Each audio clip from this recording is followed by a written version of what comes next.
Yabanda sehlalani phansi ke sahlalani phansi ndiyayazi kubusy weekend and nento kaNomkhithi trial kaNomkhithi ni busy yiyo but nale bantu asendifuna izisa apha kuni nizawudecide nini into nokubana nenza ntoni ngayo but ihot ishushu and ke ngoku ndifuna unifaka kule nto mamelani bantu asinto yenzekayo. So kukho trial that is going on right now eKenya ne. So into yenzekayo itrial ingobani Albert Ojwang ne fani yakho Ojwang sharp chomi. So uAlbert ngutishara njengoba engutishara nje ukwayiyona influencer yabo. So kuloo nto ke ngoku yakhe caba into yakhe i-content yakhe bantu asela content efana kaMusa Khawula ayaqonda ayenze ke loo nto lo content abe ne-following abantu bamthande and all of that sharp chomi. Azothi ke ngoku Albert I think kwi-podcast because there's a clip that was recorded, so I think it was a podcast okanye a radio interview something bantase but ebethetha ngomlomo into nokubana yabo ekhomenta ngale nto ke ngoku into yobana u-deputy inspector general waphaya wenza oku noku but andiyivanga ke bantasela clip because ithethwa ngala English yapha not ngala English ngala language yapha yaqonda. So andivanga nto sharp chomi. Xa uAlbert wahamba ke ngoku waya naku-social media zakhe oTwitter oFacebook wabhala kwale nto beyithetha pha sharp chomi. So uDIG ke ngoku uDeputy Inspector General wadecide into yokubana no Albert uyandiqhela and uAlbert kufuneka ediscipliniwe yaqonda because iintoni ezizithethwa nguAlbert ngam yaqonda. Kodwa sane-defamation of character kaloku lena kwathini uAlbert makwenziwe something ngaye. Caba ke eKenya bantase akulindwa J50 eKenya. If ingenile i-voice note yathi into nokubana hambani niyolanda uAlbert mapolisa uzobona ngomapolisa galakanqa emnyango uthi usithi kuthiwa ingenile i-voice note nantsi i-voice note ithi sizokubamba mfokabawo ngene evenini sharp wabanjwa kanjalo ke uAlbert ubanjwa endaweni ekuthiwa iHoma Bay kwapha eKenya sharp chomi abanjwa kwangoba ubusuku bunye kungene igalakanqa enye voice note yabo. Xa imanyelwe le voice note no ithi le voice note njengobana thathani uAlbert nimse eNairobi and iNairobi neHoma Bay ke bantase ingathi zi-350 kilometers apart sharp chomi. Hayi aphendule ke ngoku lo uphendula le voice note njengobana hayi kukude eNairobi kwathini sizawufika njani apho kwathini and sekulate ngoku wara yaphinda abantu asetyhila kude enye voice note yathi hey uDIG uthethile uthi ncedani nithathu Albert nimse namhlanje Albert makalale eNairobi namhlanje noba ke nizamlayisha emagxeni icaba aninazi imoto but namhlanje makalale eNairobi. Hey bantase hayi fine kuthiwa nyani Albert alayishwe ezimotweni asiwe eNairobi sharp chomi. So ke ngoku this was last year 2025 wabanjwa uAlbert kanjalo.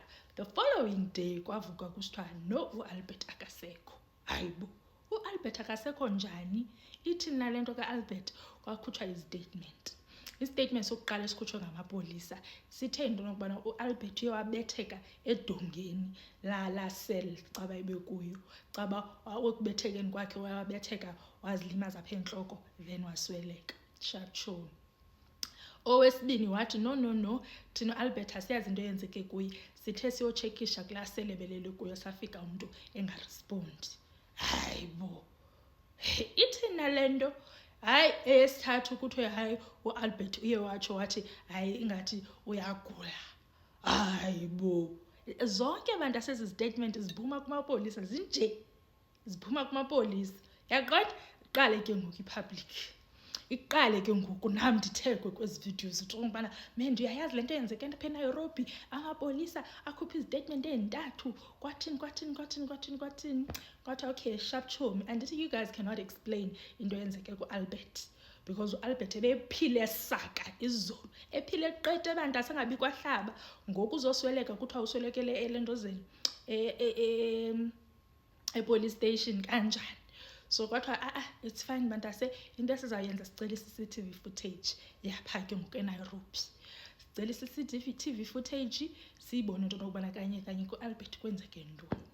xa kusithiwa bantase CCTV footage yadilithwayo for 2 days. Dilithwe eyangala mini Albert afika ngayo neya the following day. Uyaqonda? Sharp chomi. Nalapho bantase abantu bathethe into yokubana iphi footage kwathini. Kukho into ke bantase phaya eNairobi, well phaya eKenya ekuthiwa yi-iPod. I-iPod bantase kuthiwa ayiphandi xa bayiPKTT yapha. Ndathi hayi ninayo nanapho. Bathi mendi sinorhasatsha thina kweli cala. So orhasatsha ke bantase bayithatha lo case ka-Albert. Bayithatha bayithi bantase bayivusa yama ngeenyawo. Ekuyivuseni kwabo bantase yafumaneka i-CCTV footage. Ndathi yuwa. So uAlbert kwenziwa i-postmortem yabo kwabe kusithiwa into nokubana no uAlbert ubulewe bebemstranglisha and then wabethwa nangento apha entloko kwathini so ubulewe yiloo nto, but ingathi kukho nee-signs zoba uye wadlwengulwa uAlbert. Sharp show. So sharp, now we get to the CCTV ke ngoku. Phumile ke ngoku i-CCTV. Ndizawubona uba into nobana ndizawukwazi nawe iattach apho okanye izawuthini into, because I feel like sizawubona wethu if I code too rough ndizayi-attach. So kwi-CCTV bantase uAlbert uyabonakala efika epolice station eNairobi. Abonakale nabo bamfaka la makhwenkwe. After bemfake la makhwenkwe nyani angeniswe ke ngoku kwiseli caba azalala kuyo. After engeniswe kwiseli kuthi gqi oobhonyongo ababini. Uyaqonda? Bangene kule seli. Aba bhonyongo balandelwa ngamapolisa amabini. Angene kule seli. Xa kuphunywa kule seli xa kuphuma amapolisa, ligqiba kuphuma ababhonyongo. Omnye wababhonyongo aphume bantase sezilungisa. Yabona laa nto ngathi bukhulule. Aphume sezilungisa ngathi uyanxiba bantase aphume ahambe. Ngaqonda? Hayi sharp chomi. Kwale ke ngoku phaa ke ngoku midnight kuqale ke ngoku ibe up and down. Kuphume ke ngoku ubhonyongo omnye aphume bantase xa bunegazi apha esandleni. Yabo sibona kule CCTV ke ngoku caba lo bhonyongo unegazi apha esandleni. Kwathini after lo bhonyongo ephumile ngoku aye kula mapolisa lawaya into yokubana hey guys, caba uyabaxelela into yokubana hey guys, sekwehle isehlo ngoAlbert. Hayi nyhani amapolisa ahamba eyoqobo phaya kwesiseleni sikaAlbert, aphinde aphume bantase bathi yotshintsha ke ngoku i-uniform, banxibe ke ngoku impahla zabo. Yaqonda? Banganxibe zebupolisa. Bamthathe uAlbert bantase. I think bebeyi-6, but ndizawubona ividiyo. I think bebeyi-6. Bamthathe bantase bamthi bahambe naye caba bayomlayisha emotweni uAlbert ethule. Ndinixelele mna hayi abamlayishanga emotweni ngoba busuku bambeke kwenye indawo. Kwabakho ipolisa elifikayo ke ngoku caba lafike la polisa lathi kwenzeka ntoni, uAlbert akathethi, izani. Kwaziwa xa ufika nyhani uAlbert uthe cwaka. La mapolisa ebephaa ngoba busuku awazi into, awazi fokol. Wathathwa ke ngoku uAlbert waba kanti uswa esibhedlele. Istatement esinye esikuthiwa uAlbert beke akazifila right. Sithatha statement wahanjiswa wayiswa eNairobi Hospital. Nairobi Hospital le uAlbert aye waswa kwimochari yakhona.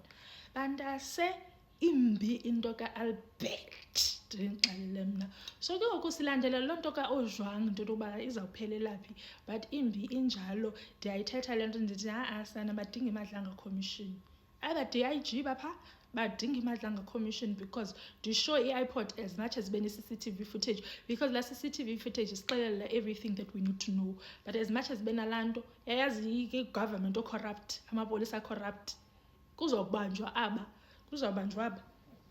bebephaa ngalaa mini aye ku-DIG.